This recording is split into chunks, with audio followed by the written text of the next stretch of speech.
আসন্ন ঈদুল ফিতরের ছুটি নিয়ে সুখবর পেতে যাচ্ছেন সরকারি চাকরিজীবীরা। সরকারের নির্বাহী আদেশে 5 দিনের ছুটির সঙ্গে 3 এপ্রিল বৃহস্পতিবারও ছুটি ঘোষণা করতে যাচ্ছে সরকার। বৃহস্পতিবার প্রধান উপদেষ্টার নেতৃত্বে উপদেষ্টা পরিষদের সভায় এ সিদ্ধান্ত নেওয়া হতে পারে। বুধবার মন্ত্রিপরিষদ বিভাগ সূত্রে এ তথ্য জানা গেছে।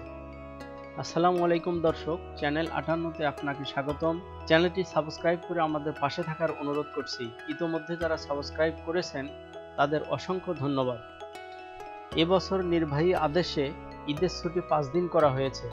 31 মার্চ ঈদুল ফিতর ধরে 29, 30, 31 মার্চ এবং 1 ও 2 এপ্রিল এই 5 দিন ঈদের ছুটি ঘোষণা করা হয়েছে।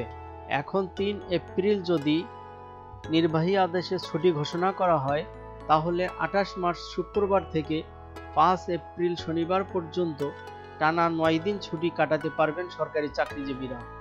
এছাড়া 26 মার্চ স্বাধীনতা দিবসের ছুটির পরদিন 27 মার্চ অর্থাৎ বৃহস্পতিবার যদি কেউ ছুটি নিতে পারেন তাহলে 26 মার্চ থেকে 5 এপ্রিল পর্যন্ত টানা 11 দিনের ছুটি কাটাতে পারবেন সরকারি চাকরিজীবীরা।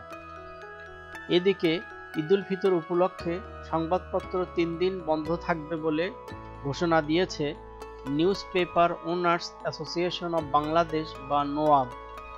ঘোষণা অনুযায়ী 30 ও 31 মার্চ এবং 1 এপ্রিল সংবাদকর্মীদের ছুটি থাকবে।